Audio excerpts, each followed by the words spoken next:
Well, as a backup, And I've learned I am not going to turn on live transcript. right, it freezes the rest of the application. Right. It's nice for everyone else, but it screws up the host. For some reason, it does it at 50 minutes. We don't know what that means. Yeah.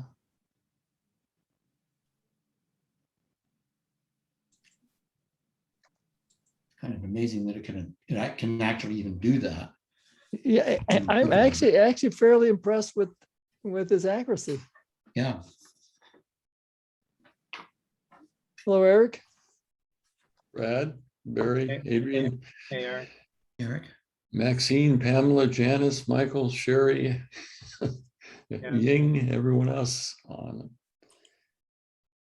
Okay. So I think what we'll do is get started and let people join as they want to come in.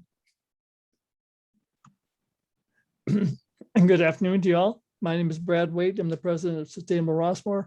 On here, we also have Barry Bryan, our vice president, Hi, all. and the more important person is Adrian Byram, who's Sustainable Rossmoor's chair of our Renewable Energy Committee and the brainchild behind all the work that's been done in the last year on group solar.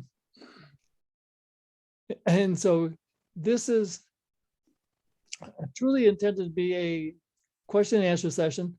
I think the protocol we prefer to use is if you have a question, you can electronically raise your hand. And in case you don't know how to do that, probably down at the bottom of your Zoom screen, you'll see a control panel pop up. And one of the icons probably over on the right says reactions. You click on that and then you'll find an item there that says raise hand. But even more important, you should put your question in on the chat, because with that, we have your name and your question. And even if it's not answered during the session, we will endeavor to answer it after the session. Right. And then also, most of us should remember that Barry has a strong preference for keeping people muted. So if you want to say something verbally, just remember you're probably going to need to unmute yourself before you can talk. Otherwise, we'll see your lips moving and not hear anything. Okay. And so with that said, again, so as you probably know, this is a meeting for people who are in mutuals 1 and 2 who are interested in doing shared solar. And the reason why we had to separate it with the other 4 mutuals that are interested is mutual 1 and 2 have less options, unfortunately, partially because of the electrical infrastructure. Okay, who wants to be first? I can see Mr. Gazelle's forming a question right now. So.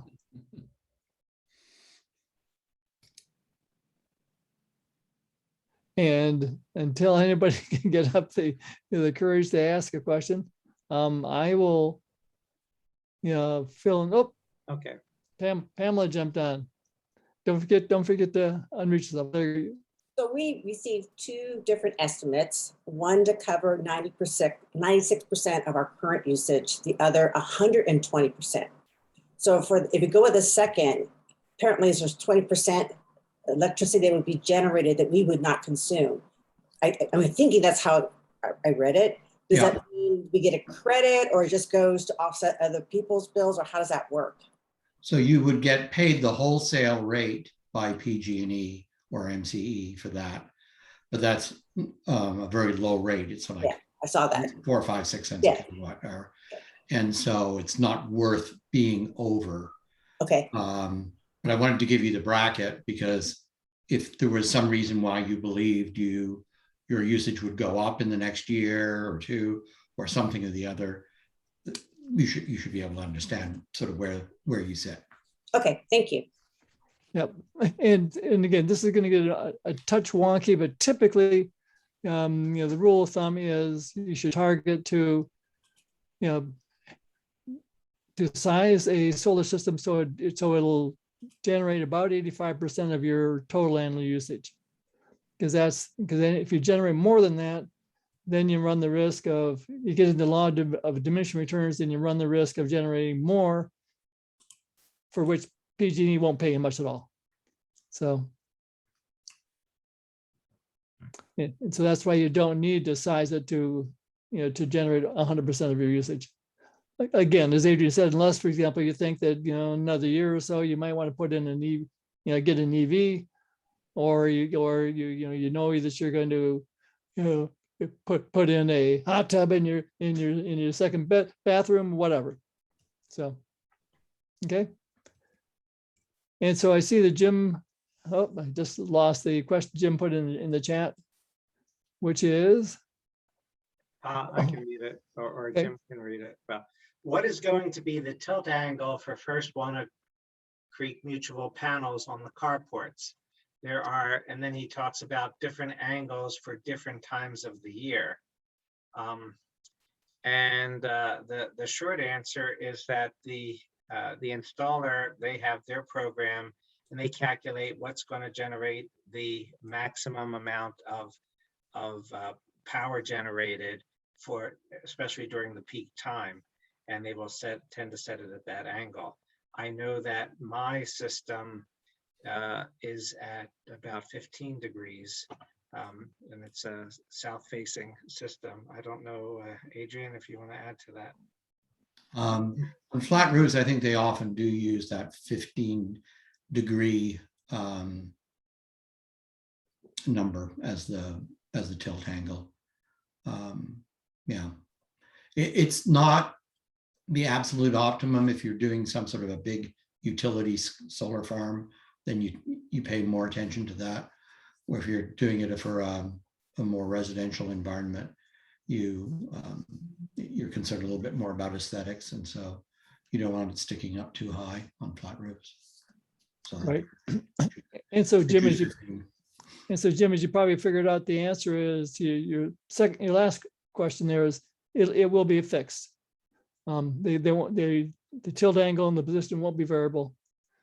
There is technology to do that, but that adds a lot more cost, and you wouldn't do it typically for a residential. As Adrian said, if you can do a large scale solar farm, they do all kinds of things. They have trackers that will track the sun, etc. But that's out of our league.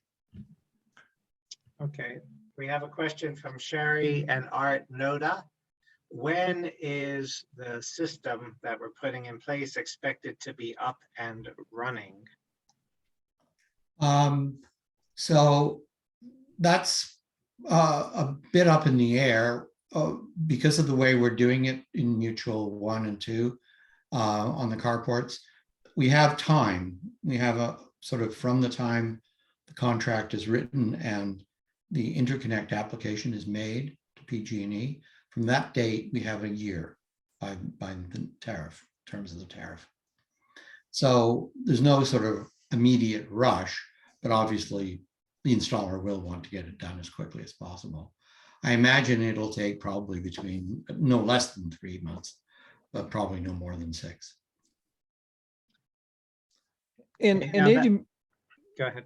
I was going to say, before we get on, refresh my memory on where both Mutual 1 and 2 stand on changing their solar policies to enable what we want to do, and are they different between the two mutuals?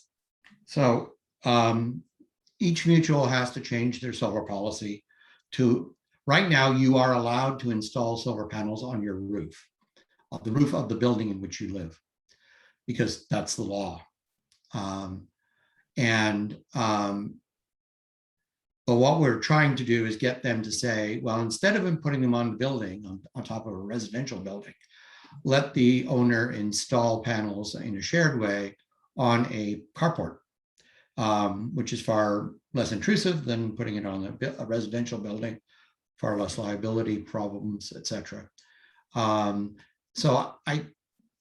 John Moe is very much who used to be the president of First Mutual and is now still on the board, is advocating this. There will be a meeting, I believe, on the 19th of this month, at which, if you're interested, you should go and say, during the residents forum, say, we really want to be able to do this, and we should be able to do this.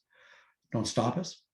And I think they can make a small adjustment to the policy, basically saying it's okay to do this without getting into sort of rewriting the entire policy.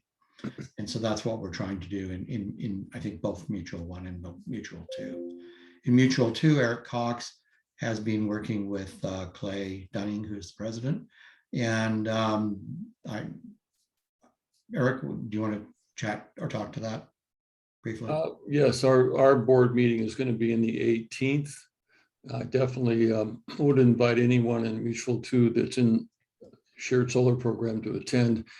We are talking about hammering out, looking at the solar right now, and anticipating hopefully being able to change it before the first, but there was a lot more receptivity than there was before. Let's put it that way. Mm-hmm. Good. And both,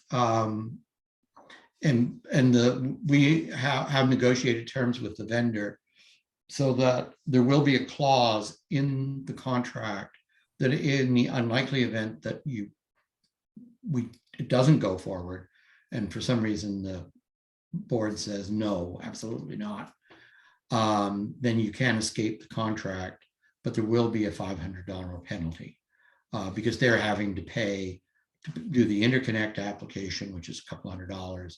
They're going to have to do a bunch of engineering work prior to that, et cetera, et cetera. So there's some cost there that they are going to have to recover. So, so hopefully before you sign a contract, which is sort of like the end of this month or very earliest December, but between the time that meeting occurs next week, and then you'll have some degree of confidence that the board is going to proceed or is just totally not, and then can choose what to do. Great, thank you. Yeah, in the chat, Ying asked a two-part question. It's all related. If this month's quota doesn't use up, can it be accumulated to the next month? And I assume what that means is if your generation, because as you know, I assume most of you know that the way that the solar systems work is, well, obviously the sun is strongest, middle of the day, noon, 1 o'clock-ish. And so at that time, you generate more electricity than you're currently using. And so you're generating credits. PG&E will give you credit for that. And typically at the end of the day, unless you run the air conditioning all afternoon, all day long, you may still end up with credits at the end of that day. And therefore you may end with credits at the end of the month. Yes, and they carry over from one month to the other. And you get what they call trued up at the end of the year. And so then at the end of the year, if you have, in effect, negative credits, you've used more PG&E electricity than you've generated, and they'll bill you for that. And if you have generated more electricity than you've used, as Adrian said, they will give you credit for that at a very small rate. Okay. And again, I'm going to trust Adrian and Barry to chime in whenever I say something inaccurate, uninformed, or downright ignorant. So, oh, I'm sorry. Ying had two other parts of that. Does solar system cover electricity only or cover both gas and electricity? That one's easy. Electricity only. As my unit's location is close to the hill, what will that affect the electricity generation? It depends totally on if the hill throws any shade on the solar panels. And so the production of the electricity from the panels obviously is totally dependent on the amount and intensity of the solar irradiation, the sunshine that hits those panels, and anything that blocks that, whether it's a hill, whether it's trees, whether it's et cetera, will diminish the amount of electricity. But again, the panels will still produce electricity even on a very cloudy day, just nowhere near as much as if it's a completely sunny day, right? Yeah. So, but a correction here though, Brad. okay. Because of the way we're doing it in Mutual One, it doesn't matter where your unit is. That's true. We're putting them on a shared carport. So there's going to be 1 or 2 or 10, however many people are involved, carports that are selected and the panels will all go on that carport or those carports. And those carports will be chosen because they are the sunniest carports in the entire Mutual.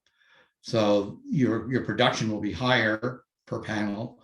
There won't be any shade. There won't be any of those issues. And so that gives you a bit of an advantage, quite frankly, because you don't have to use a specific use. We could choose the best roof rather than the one you actually happen to live in. Great clarification. Thanks, Adrian. Okay, and Janice has her hand up. Oh, Barry, you're muted. Janice, do you want to go ahead? Yeah, thank you. 2 questions now. The first one, piggybacked on that, is there any concern that the prime carport for sun exposure that the owners could deny, or block having it installed there? Okay, No. so, okay. And because remember, it's the Mutual that owns all the exterior parts of the building. You own a share in a corporation. You don't actually own the building you're in or any part of it. Okay. And my original question was is more of a procedural thing. I have been trying to get on the list of interested parties. I'm at entry 18 on Golden Rain, and I have sent a couple of emails, but I haven't heard back directly to myself. Okay. And I feel like there might be others who are getting missed, and I don't, if we wanted to recruit, how is the best way to make sure that that we are interested and financially capable? I'm sure you're financially capable. Right. Yeah. Mike, are you on the call? Mike Sund? Yes, Um, at least it was. Okay, I'm unmuted. Oh, okay. Have you? I just got a message from Janice, I think it was this morning or Okay. last night. That's the first one I've seen. Right, to you. Yeah, I'm Yeah, sorry. okay. Okay. So, okay, now that Get it you taken care of. yeah, so Mike and I will work together because Mike's acting as our, local sort of representative, right? So he's the one who's paying attention to all the people who are interested in the Mutual One. And So I he will work to finish that off. when this meeting first started, I asked the question on longevity or how long we could continue to take new people in. And that's the reason I hadn't answered this quicker, because I didn't know. And the answer is until we don't, Right. or something like that. Until we So, can't, until we can't. okay. I would. I mean, Jack, basically, the timing here, the timing is critical, okay? We have been told by some people that know that the California Public Utilities Commission is going to make a decision on NEM3 in January. And once they make that decision, nobody will be allowed to use NEM2. However, if you have gotten in your interconnect application, in other words, if you've written a contract with a vendor and they've done the right paperwork in December, then you will be grandfathered in. So what we're trying to do is to ensure that all the contracts are done and in place by like December 1st or 2nd, so that the vendor has enough time to do all the small amount of engineering work, and a certain amount of paperwork that's necessary to do. And so they have time to do that by about December 15.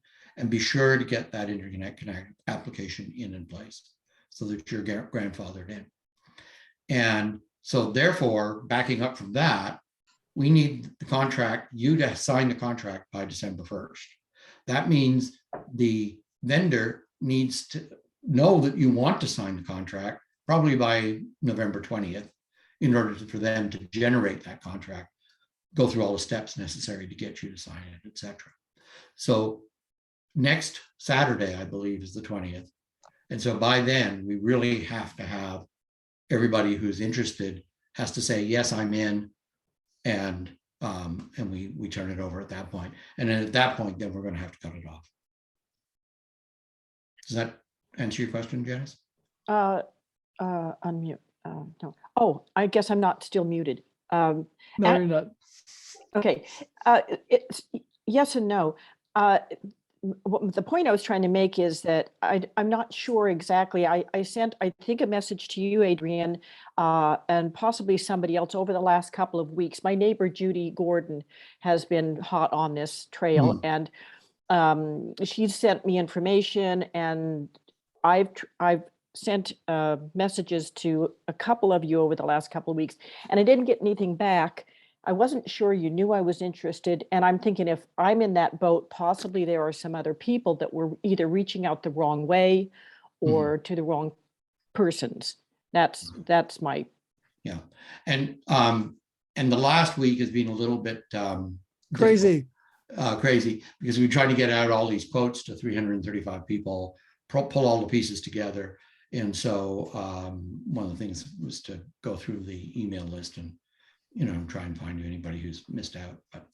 But be assured we're aware of your interest, Janice.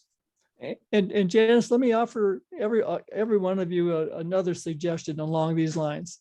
If you come across any other neighbors that you think who say they're really interested but they don't know how to proceed, or you've tried to get a hold of us to get a quote from them, what I would do is a couple things. One is get a hold of your mutual rep, Mike Sun for Mutual 1, Eric Cox for Mutual 2. Also, if you don't mind, share your quote that you got with them, because my guess is their usage will be in the ballpark range of yours, and that way they can start looking at it to start quickly make the decision if, hey, yeah, this sounds like numbers I can live with, or there's no way, in which case, you don't need to go any further, right? I'd like to add something to that. I'm putting in the chat, Janice, who you should email your request to, and I just gave that. That's Adrian's email, my email, and then Mike Sun's and Eric Cox's, depending whether you're Mutual 1 or Mutual 2. And we will get it on if we're still in a position to do that. The past week, as Adrian said, we were busy getting things out, and we had some mixed messages. We weren't sure whether the vendors were going to take any more people at that point. So we were hesitant to get back to at that point. But now that we're in this position, in this situation, and we can see that we can receive more people, so we're going to continue to do that. So just in the spirit of full disclosure, I paid Barry not to put my email in that list too. So. A quick question, Barry. Do we have a Survey Monkey that's up and alive and entry form that we could send to someone like Janice? I know it was closed for a while. Right. Well, of course, we have that for Mutual 2. You have that Survey Monkey that provides all the information that we need. Okay, as well. Correct. I can. So you let me. I can use that for Mutual 2. I didn't know if you had the central one that you were using before for Well- all the shared solar.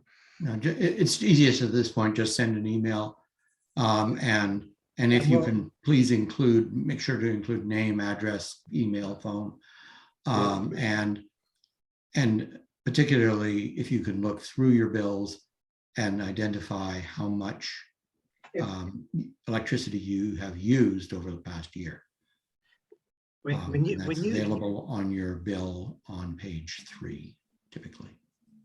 When I get that email, I'll return with an email with specific questions of what is needed.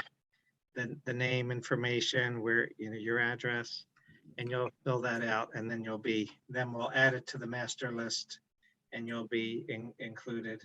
Again, so we can't add more people. Okay.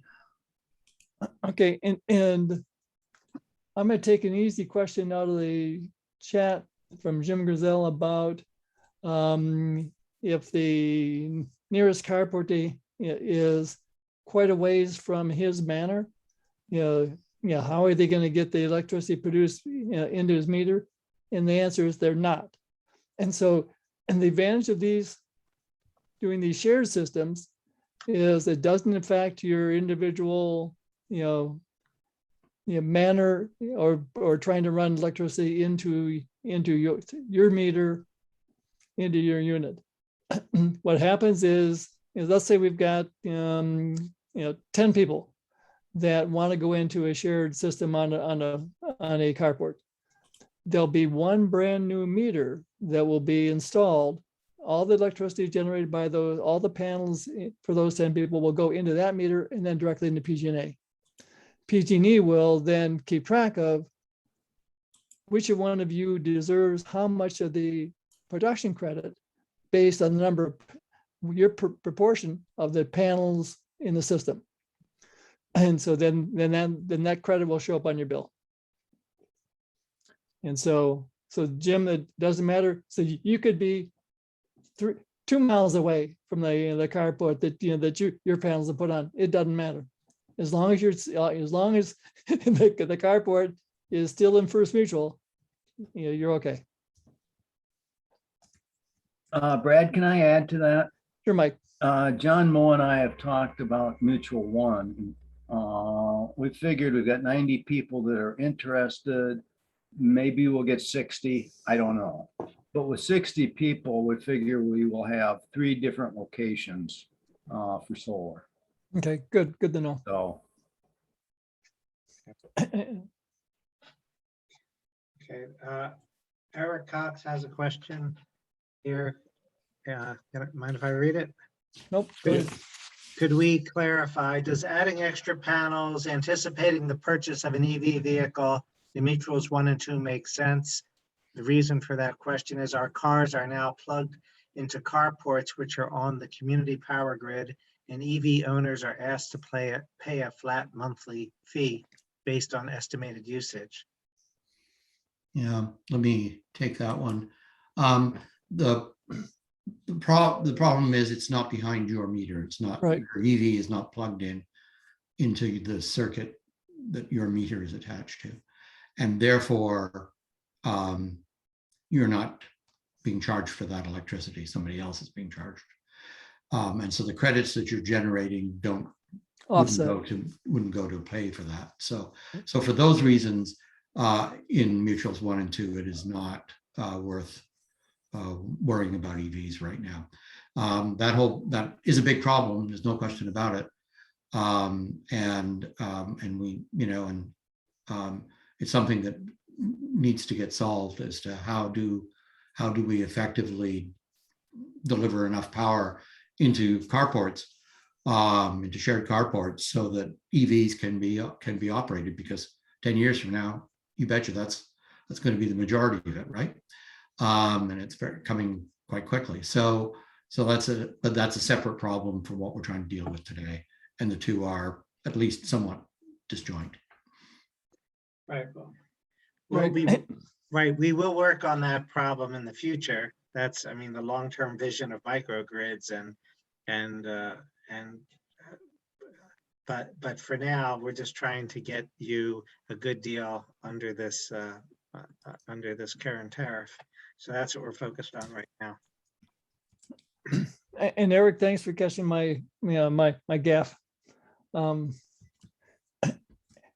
Adrian, I think it's time to take a temporary short dive into the weeds. Jim's, I assume you saw the question Jim has in the chat about the CPUCs, commissioning a look back study, etc. And We, go ahead, Barry. but you can read it, or I can read it to you either way. No, I can read it. It's a CPUC commissioned a M2 look back study done by Verdant. In the executive summary, page 4, it says that all PG&E residential interconnection under NEM2, the tariff that we're trying to get grandfathered into, average pre-interconnection electric consumption was 8,000 plus kilowatt hours. Average post interconnection electricity consumption was 10.9 kilowatt hours. That's a 30% increase. That those opting for 100 to 110% of bill offset likely will have nothing to worry about if others ask. And without being an electrical engineer and having participated in that study, my suspicion is if those numbers are in fact accurate, it's likely due to human behavior. And that is when you put up the electric system and know that you're generating all the electricity cheaply, you might have a tendency to use more. I can't think of any reason that system-wise that if you didn't change your consumption patterns, that it would go up that radically. Is that Also, anything? there's the effective electric vehicles. Right. Because people who would put solar up on their roof are probably, techies, Right. and would buy a Tesla. And there's a lot of Teslas. So it wouldn't surprise me at all that what you're seeing there is the effect of electric vehicles. Exactly, especially since obviously that study wasn't done only on Rossmoor, right? Only on retirement communities that have our infrastructure configurations, lifestyle, patterns, etc. Mhm. The There's an interesting question in the chat about I'm on MCE currently, and I pay a PCI a charge interdifference amount. And basically those charges, the fact that you're on MCE doesn't change at all with this solar stuff. You still get your generated electricity comes from MCE. You're still distributed, the distribution charges come from PG&E. All the adjustments, all of these other little amounts continue to be there. But you are getting a credit for, if they're based on a kilowatt hour usage arrangement, that if that's the basis for those charges, you're getting credits for them, or you're, so they've got it so it all works out appropriately at the end of the day, no matter whether you're on MCE or PG&E or both. Okay. And Jim, did you have a follow-up comment you want to make on your question? only as to consumption in the Verdant study. That was also true for San Diego Gas and Electric region-wide. Okay. That they had a fairly large increase. So people concerned about going over their allotted usage and only getting 3 cents a kilowatt credit from PG&E probably don't have to worry. The post-interconnection consumption supplied by photovoltaics, 89%. Oh, you just muted yourself, Jim, in the last half of the sentence. Yeah. Okay. As to Adrian's, I didn't have any comments there. My situation is that my electric bill as provided by PG&E in a rate comparison in September is $1,210. yearly, which would be 12,100 over 10 years. My cost to get the solar is 12,800, which is 10 years just to kind of amortize that initial contribution. The slight problem I have is that on the original Plaza Town Hall Day that Adrian led, when we broke into small groups, the First Mutual board president said that probably people with only $100 a month bills for electricity would probably not be adopting the opting for the shared solar. I don't know where he got that statement from, but I'm right on the threshold at $100 a month. And the letter to me says that my usage is 124% of the average usage reported by other owners. So I'm just not sure if I only have 100 a month charge, if this is going to amortize in 10 years or 13 years or whatever. So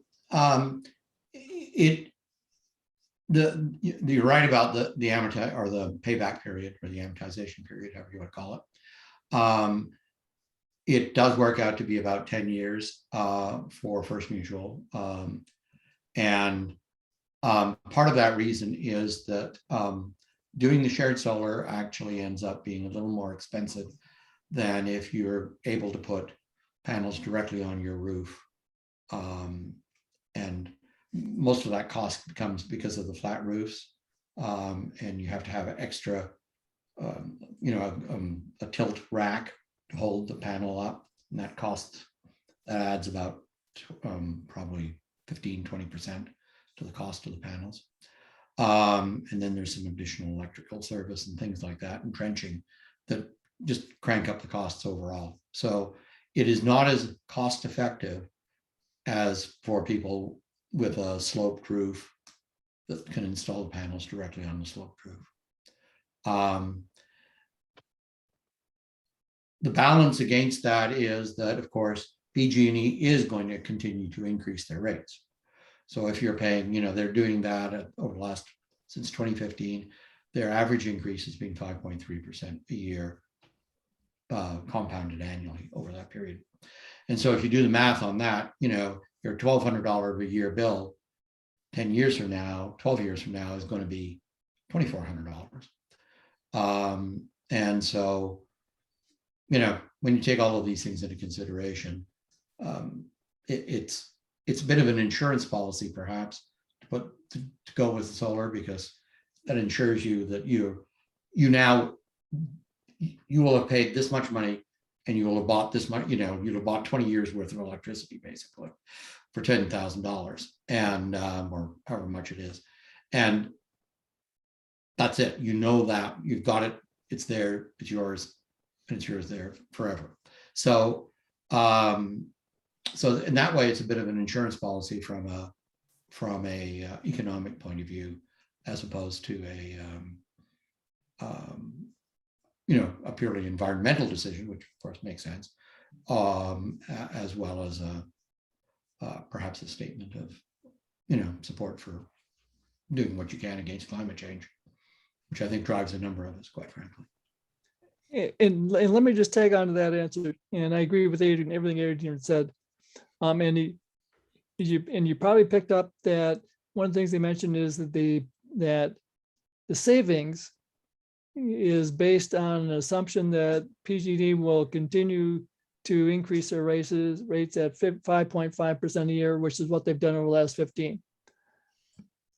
If I was a betting person, which I readily admit I am, I will bet a lot of money that PG&E, there's not a chance in hell they'll be able to keep their annual rate increases to 5.5. My bet is we'll probably see it up in 6 to 10% a year. In which case, the financial advantage of doing this is even greater. Now, it's possible in a alternative universe that they can keep it below 5.5. I doubt it. And then the other reason for, to consider it, Jim, and for all of you, is also we think that having participated, if your man participates in a shared solar program, it should increase the resale value of your manor to some degree. So, And I'd like to tag on to that. Jim, you had said that the rep at the Peacock Plaza said if your bill was less than $100, it might not be worthwhile. The numbers with shared solar,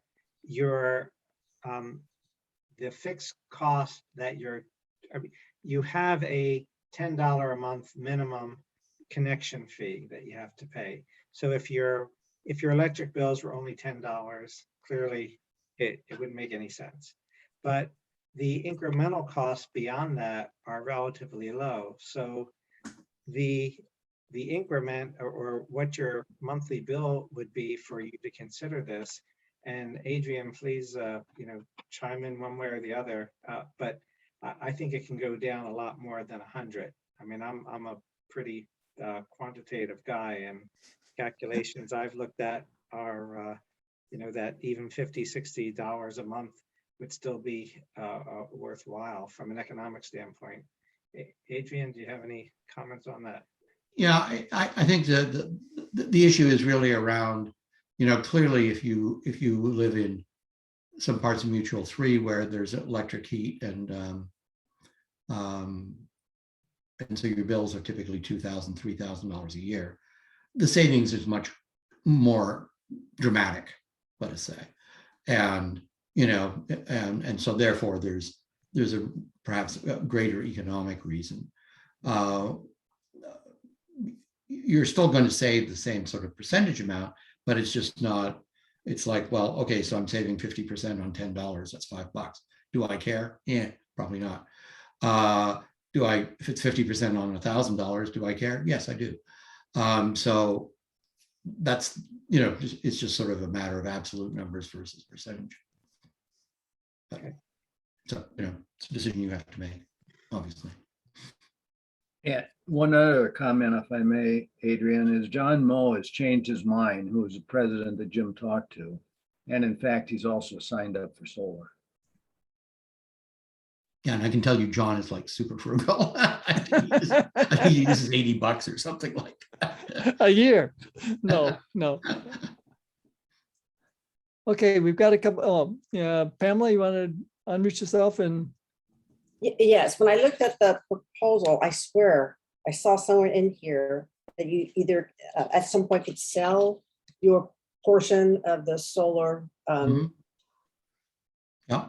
community, or like you said, it'd be a value to your unit when you go to sell it. But I can't seem to find it. But is that the correct assumption? Yeah. So it's actually a unique advantage to shared solar versus just putting it on your house. Mm-hmm.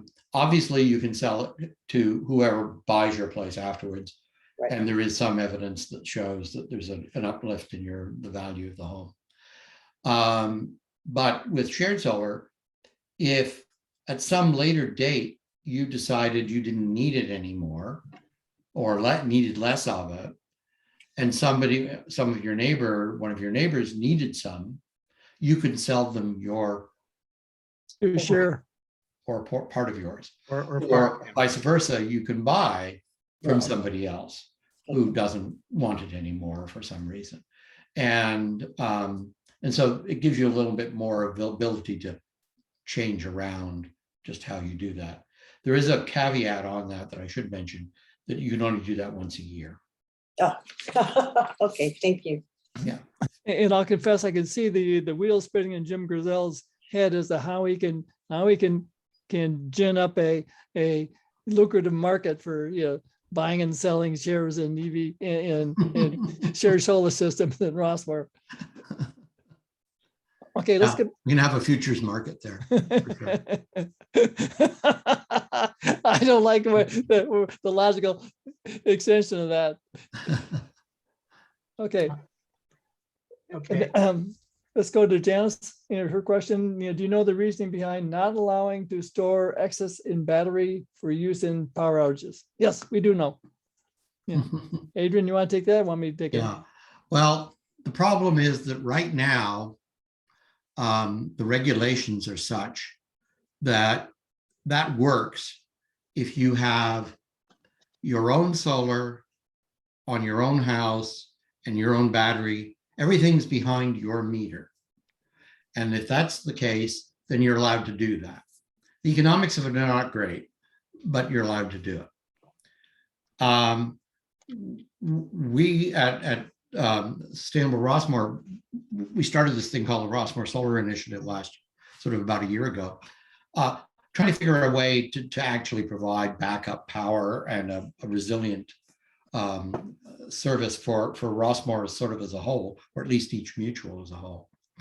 And we tried very hard, but we just eventually ran into the fact that there's no way that the PUC allows you to share electricity that's generated. So I can't, if I'm generating electricity and I've got it stored in my battery, I can't share it with you. I'm just not allowed to do that. The only person who's allowed to do that is PG&E. They have a monopoly. And so, no matter how you kind of try and work around it and craft your way around it, we just could not find a way that was really able to work. However, having said that, there is a bill that was passed in the Senate, California Senate, about 2 years ago, SB 1333 or 1311 or something like that. Can't remember exactly. Anyway, that seems to imply that there should be a way of that, the PUC should deal with this problem. And so hopefully we think that may come up in the next year, in 2022, that the PUC starts to actually look at how to go about allowing sort of a more community-based sharing. And that would actually make sense because if we were to operate like at the level of an entry and the batteries, so batteries for your home cost like $1,000 a kilowatt hour. Okay, if you buy them just for your own unit.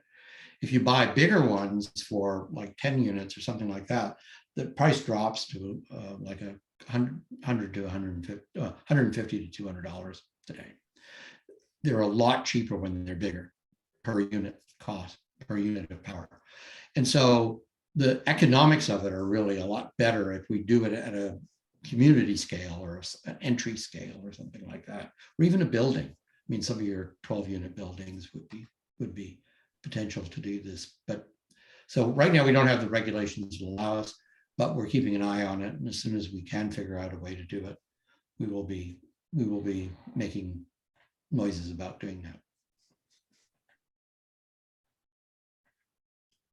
Okay. Oh, and is this a good time for us to talk about ongoing expenses for participating in a shared solar system?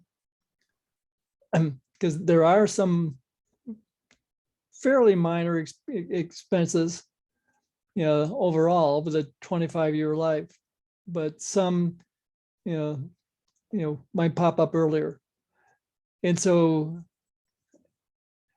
let's take our theoretical 10 participant system that has, for the sake of making the math easier, each participant has 10 panels. So you've got 100 panels in total. Things you need to budget for is once or twice a year, you'll need and want to have those panels washed, and that'll run about $5 a panel. And so if you've got, and even if it's up to $10 a panel and you've got 10 panels, that means it's going to cost you $100 a year or $8 a month. Not significant. Right. Also, you're going to need to make sure that you got that your homeowner's insurance coverage covers, any damage to your panels by things that aren't covered by either the installer's warranty or the manufacturer's warranty, such as if a freak tornado rips up 4 of your panels and throws them halfway across Rossmoor, you need to make sure that you've got some coverage for that. Also, another expense is going to be that sometime during the 25-year life of that system, the carport roof is going to need to be replaced. And so you'll need to pay your portional share of having the panels removed while they replace the roof and then reinstalled. And Adrian, my remembrance is, we got guesstimates of costing about $150 per panel to remove and replace. Is that ballparkish? Yeah, it was 100 to 150. Yeah. Yeah, which means that, so if you got 10 panels, that's going to be $1,500, but that only should need to be happen once in the 25 years. Unless, of course, worst case is a month after they do that and you pay the $1,500, Meteor, hits that carport and puts a hole in the roof and they've got to re-roof it. Well, guess what? You can do it again. But the likelihood is you probably only need to do it once in the 25 years. Another expense is, one of the components of the system is the inverter, which is the device, the electronic device that will take the direct current electricity produced by the solar panels and convert it into alternating current, which is what the grid uses and your house uses. And the useful life of those is about 12 or so years. And so you ought to budget that, probably once during the 25-year life of the system, that inverter will need to get replaced and you'll need to pay your proportionate share. And I've been told by, the installer that you got to expect, the inverter will probably cost between $2,500 to $3,000 in total. If there's 10 of you, then you get 1/10 of that, right? So it could cost you $300, once in 25 years. And, there might be, are there any other expenses I'm missing, Adrian? We touched on cleaning. I talked on cleaning panels, yes. Okay. Talked in insurance, talked on inverter, talked on, remove and replace. Nice. Yeah, that's really And it. so as you can see, the expenses are not significant, in total, but you just need to be aware that it's not a no cost going forward endeavor, but it's small price to pay for the the economic benefits that you'd get. Okay, Pamela, want to? Yes, so who's going to be the administrator? Would it be our friend Michael Sun? Because Paula's going to have to tell people what the cleaning cost is if something had to be repaired. So is there someone in Mutual 1 or Mutual 2 that will be the point person to let everybody know that's participating in the shared solar, what their portion is, or how's that going to work? So in Mutual 48, they've been doing this now since 2016. And their Mike Sund is the guy who's actually doing this work, as he pointed out. We don't think that's not really a sustainable model in the long term, because none of us are going to be around in 25 years. Hey, speak for yourself. Or if I am, I'm not going to be very much use. So what we're going to do is we're going to work out sort of the administrative processes here and try and figure out a sort of an institutional way of doing that. And then hopefully MOD will pick it up and administer it going forward. Right. Just to clarify that, we're not expecting them to do that. But we think that once we systematize it and make it pretty straightforward, that they then might consider it, but we're not approaching them at this point. Oh, and the other thing that and we ought to talk about is one of the things that we're doing is we're negotiating with the vendor to make what we consider to be minor adjustments to their contract terms. As Adrian mentioned earlier, that we I think we've got them to agree to for the termination clause, to make it feasible to get out at an acceptable price if you need to, either because Mutual One, it doesn't change their policy and it's not feasible, or for some reason which it shouldn't be, but if the PUC, when they finalize the rules for the transition from the net energy metering 2 tariff, which are currently under, and is highly advantageous to rooftop solar, to the NEM 3 tariff, if they throw us a total curveball and whack the economics of it so out of joint that it's not economically feasible to then go forward and put up this shared solar system, then you can also get out too for the approximately $500 or so that and so again, so there obviously there's a risk, right, in proceeding with this and signing the contract, but the primary risk is if the unlikely event that you decide you need to cancel the contract, and because it's not economically desirable, you could risk losing 500, maybe a little bit more dollars, but the reward, if it does go through, is you'll save thousands of dollars over, if not tens of thousands of dollars over the 25 years life of the system. Okay. And I'd like to point out that in the case of First Mutual and Second, so long as we get about 10 or 12 people, a minimum of that many people involved, you actually go in under a slightly different tariff. That system is, the interconnect application is made under a different tariff. And that tariff actually guarantees you the 20-year grandfathering under NEM 2. There's no question about it.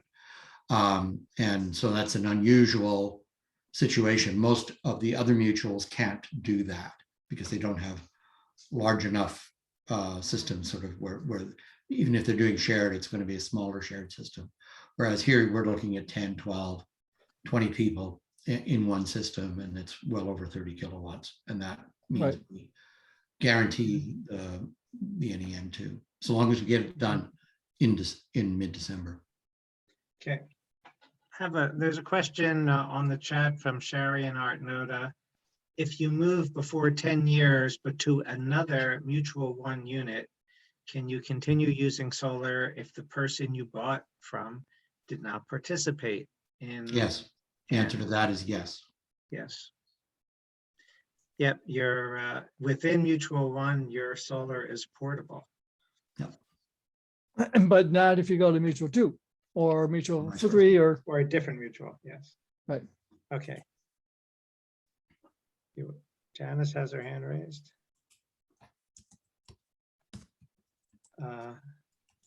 Okay, so this is not to sound argumentative, though it might, because I am. Hey, we've been hit with a lot worse. Well, give it to us.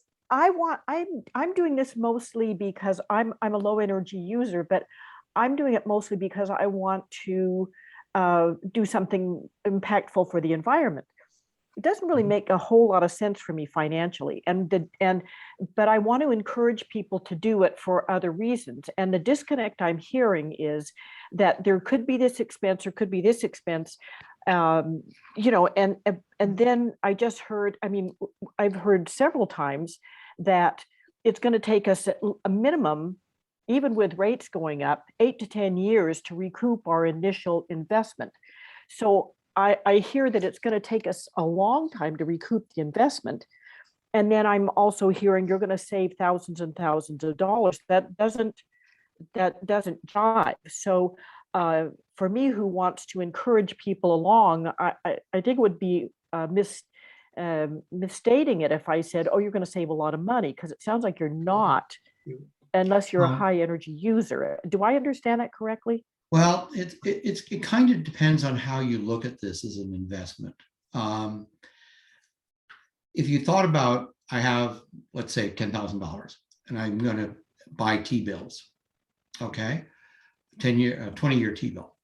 You're going to get 1.5% a year on your money, which is like $150. And at the end of the 20 years, you'll get your $10,000 back, okay? If you look at this as the same sort of an investment, you're going to put $10,000 into this. And then every year you're going to get back however much you don't use in electricity. $10,000 worth will generate about $1,200 worth of electricity. So every year you're getting $1,200 back from your investment. Okay, and that amount is going to go up as PG&E increases their prices. So $1,200 now, 10 years from now, it's going to be $2,400. And if at any point along that way you decide, I want to sell, you'll probably get your $10,000 back in an increased value in your house. So if you compare it to any other sort of regular financial investment of the $10,000, this is a hell of a deal. There is nothing like it in the market today, quite frankly, because it's risk-free. You know you're going to use that electricity. You know that PG&E is going to raise their rates. And so there's, from that perspective, it's rather a unique investment. And if you look at it from that perspective, then you're, oh, you have a cat. Oh, I'm kidding. And it's not mine. I'm a cat lover. So anyway, so, at that rate, it's at 11, you get about 11% on your money, if you look at it that way. Yeah, I just asked, you said, I've heard several times you may opt out, but the panels still exist. Somebody is still responsible for the upkeep and all those other peripheral charges. So how does that work? Don't I have to sell it as if it was a share of something to actually to get out of it? Yes. Where does that energy go that the panel's generating? Well, so they're always going to so the words that are used are, there's a generating account. All the panels are attached to a meter that is called a generating account. And it pumps out electricity. And then the credits for that electricity are spread amongst a number of benefiting accounts. One of those would be yours. And the benefiting accounts are based on, so if there's 100 panels there and you own 10 of them, then you would get 10% of the credits. So at all times, there's got to be benefiting accounts that equal 100%. So somebody has to buy it. Has to get the benefit from it. You could sell your credits to another account, and then once a year, you would just change the account number, the PG&E account number of who that benefiting account is. And they would pay for that privilege because it's going to be worth a lot of money to them in offsetting credits to their electric bill. Yeah. And Janice and I agree with everything that Adrian and Barry said. And another way to look at this is and I totally understand it. If you look at this, if your primary motivation is the environmental benefits, right? Then I assume by now you have already opted up to MCE's 100% deep cleaning, right? And so as soon as you do that, then you're getting the environmental benefits, right? Because all the electricity that's used in your unit comes from renewable sources. So the decision to do this, to participate in this shared solar system, is purely financial, whether the current economics or increase in value of the resale price of the manor. So again, so for you, if assuming you're already up at MCE 100% deep green, this is purely a financial decision. Although I would like to point out that, okay, so where does MCE get that renewable energy from that you're buying in the deep green program? Puerto Rico? No, they get it from Janice's roof. If you install solar and are selling it back, quote, to PG&E or MCE, that's a source of renewable energy that they are then using to deliver deep green to other users. So you're, by participating in this, you are actually contributing to the ability of companies like MCE to actually deliver green energy to the rest of California. So it's not without its societal benefits by any means. Okay, I think we have time for maybe one more question. And I don't see that. And You want to give what next steps are going to be? but Janice asked a variation. She said, do you anticipate over time the panels would need updating or repairs that would have to be passed along to the end user? I think you answered that when you were talking about the maintenance costs. Well, Yeah, she's okay. no, because we said the only maintenance costs we talked about was cleaning the panels. And so the answer, Janice, is typically no. The panels don't need any maintenance. I mean, don't need any updating. One of the nice things about this technology and the systems is they run forever and they're relatively maintenance free. And if something does go wrong, typically it's covered under the manufacturer's warranties. Again, except for, if as I mentioned earlier, if the inverter fails, after it's out of manufacturer's warranty, then you got to buy a new inverter. But one of the nice things about this in these systems, there are no moving parts. Can I just put in here too, that in consideration too, though it's taking 10 years to, in quotes, sort of realize back your investment, at the end of that time, and I'm 70 now, so I'm going to be 80, I plan to live, as Jiminy Cricket said, till 103. I would actually have 23 years of free solar. So at the end of that 10 years, you in effect, you've been paid back. Plus you've been adding to the environment.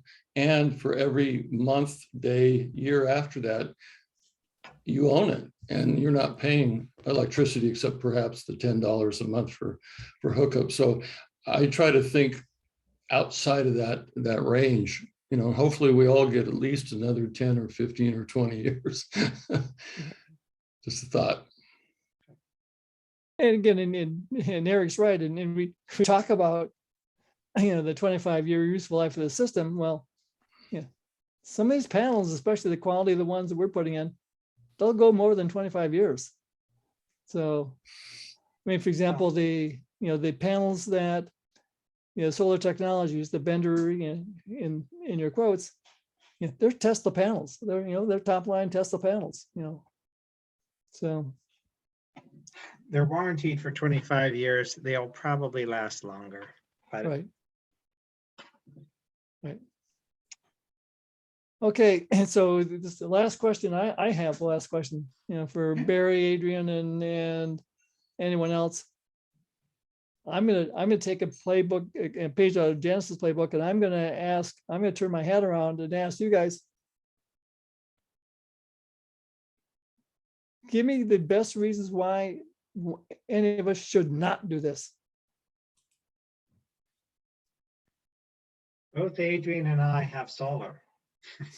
We put money where our mouth is. It is an amazing deal. Right. And it is only misinformation and hesitancy and that causes people not to do this. And we're trying to overcome that. I can't think of any reason not to do it. And I, in fact, have done it. Okay. Adrian, if, Well, thank you. Well, thank you, everybody, for attending. We appreciate it and look forward to working with you as we move on to the next Okay. step. And again, just reiterate what Adrian said, the timeline is, by next Saturday, you just need to let us know, are you still interested enough, to have the vendor do some work to, come up with a contract for you. Again, doesn't commit you to anything until you actually sign that contract and give them the deposit. But we, as you can appreciate, with the number of people that we anticipate are interested, we don't want the vendor to do all that work, for people who aren't really interested, right? Well, I think So- we're interested, aren't we? okay, Okay. so we're looking for your yes, no, your interest, which size you'd be interested in, the lower or the higher size, and if you have so that's the other bit of information. Yep. And one more Email you thing. back? Pardon me? Just email you, Adrian back. Yes. Yes, Thank you. And then also, I'm in the process of organizing another Zoom session, most likely on Tuesday afternoon with the vendor, so that, you can ask questions directly to them and get a feel for, who they are as a company and why should you, et cetera, et cetera.